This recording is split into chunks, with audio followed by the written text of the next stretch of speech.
What's up guys, DRJ here bringing you some more CoD Black Ops PC style. So before we get started, I just want to preface this round with saying that this is probably the campiest and one of the most poorly designed, I think, maps in CoD Black Ops. Hanoi, however you want to say it, I think it's just horrendous. Like this, between Hanoi and basically Jungle, they both epitomize everything that I fucking hate about this game. I mean, there are just 4 trillion corners, billion different windows. There's so many places to hide at and be killed in this game without ever knowing where the enemy is at.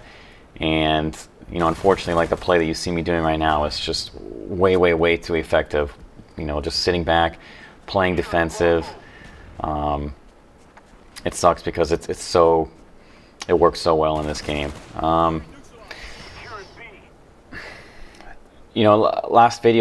The last video I brought you, I wanted to show you the strengths of essentially hipfire, right?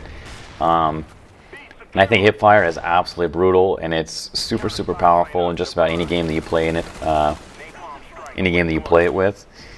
But I think what's happening is the more that I'm playing CoD, the more I'm starting to realize Black Ops, that is, definitely not CoD 4.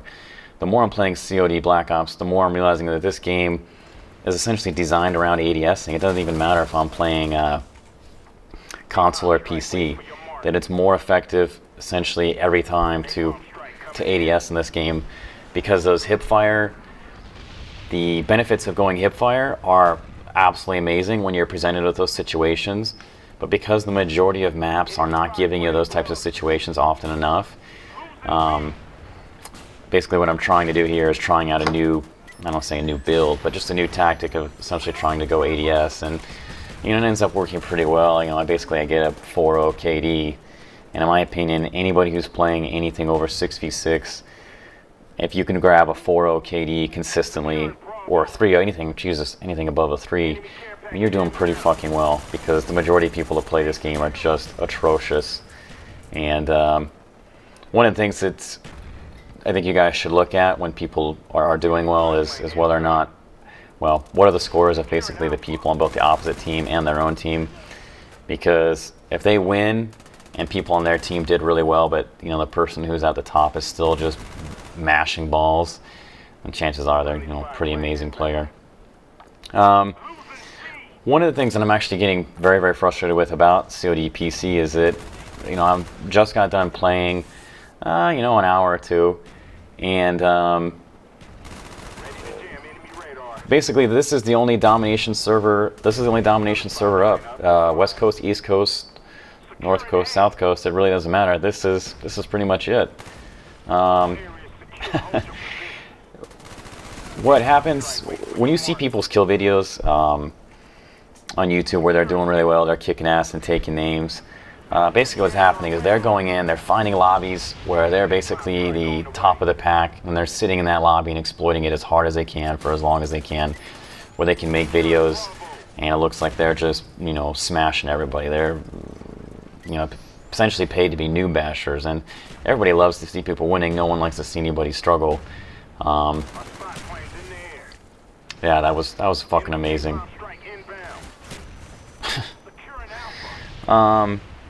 And tactics like that just simply are not possible on the PC. You play, and because this is the only domination server up that is not 24/7 Nuketown, this is my only option to play. And if I lose 9 out of 10 games in a row, the only choice of games I have to post are losses. And I think my team actually does end up winning this game, which is probably why I get a halfway decent KD even on an atrocious map like this. But like, say, the majority of the night tonight, regardless of the map I was playing, just got my teeth kicked in again and again. And there's nothing more frustrating than being the only person on your team with a positive KD, especially when the only person on your team, when I'm doing 4-1 KDs and everyone else is just gone completely negative, and we're being beat like, say, 200 to 84 or whatever it is. Oh my god. And that's gotta love the 9v9. So as you see, like, I keep hitting tab and it keeps fluctuating essentially between 9, well, somewhere between 7 and 9, because people disconnect, connect, whatever. But not really sure. Oh, I think I actually hip fire there with this gun and I shouldn't have. Put ADS would have killed him. I think the build, I didn't even look to see the perks. That's cute. Yeah, I'm running steady and pro and whatever the modification weapon mod is to reload faster. What I ended up doing is actually going sleight of hand and being much more successful, and essentially just whatchamacallit, hip firing up close while ADSing. You can get away with it on PC because on PC your aim doesn't slow when you ADS. Your movement does, but your aim doesn't, so you can be retard fucking lethal hip firing while ADSing. I mean, you could damn near be as successful this game, just tape down your fucking right mouse button. I think the biggest challenge to playing a 9v9 game, especially on PC, is just how fast people are respawning and coming back in. And on a map like this, where you can never tell where somebody's at, it's so dangerous to just step out, even consider taking a flag. Just, it's a guaranteed death. I mean, look at, there's guys closing in on both sides. Yeah, there's two guys back here, one guy behind me. Both my teammates, of course, are dead, and gotta love it. I think I pop out and this guy drops me. Nope, I get him. I mean, how many guys can you take on? And, you know, that doesn't happen on console because everybody on console plays 6v6. But if it did happen on console, there's no way that I would have fast enough aim to turn around and hit somebody like that. Look at that. And there's, oh, and there's somebody else here too. Oh fuck, I didn't get a chance to kill that guy. Basically what I'm trying to get at is, like, I feel like this game, as time has gone on, the CoD series has been adapted to essentially be created for consoles. Partially because consoles sell so many more copies, and, you know, there's like 2,000 or 3,000 people playing right now, and it's, you know, like 1:30 in the morning my time. It's really not that late. But if I get on console, there's like 300,000 to 500,000 people on. I mean, I'd start building games for consoles too.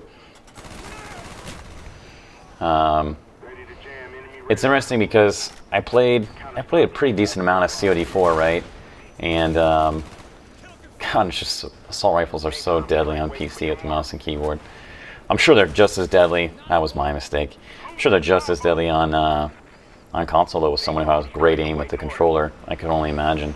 But it was interesting because I've played COD4, and I'm struggling to get anywhere close to the KDs I did on COD4, and I think part of that is just the progression of video games, right? You know, the series goes on, people get better, they learn what works, and they learn what doesn't. But I think a really huge part of that is simply like the game design. And even though the COD Black Ops doesn't have things like Frag X3, he has some pretty nasty kill streaks. And one of the biggest differences is simply the level design. You know, in COD4, I could run up and down all day long and essentially make my nice, neat runs down the the lateral edges or the sides of the map. And in this game, there really isn't an option to do that. You know, at any given point, there's so many places to be shot at, and especially in a game like 9v9. I mean, look at this kill. This is fantastic. There's two guys in front of me and a guy sitting in a corner sniping, and your chances of running into something like that are just exponentially larger, even with 3 extra guys playing. Very, very, very, very frustrating because, you know, like I constantly talk about, you know, increased randomization in video games is just, it's not a great way to figure out who's good and who's bad, and it's frustrating not being able to feel like I can consistently rise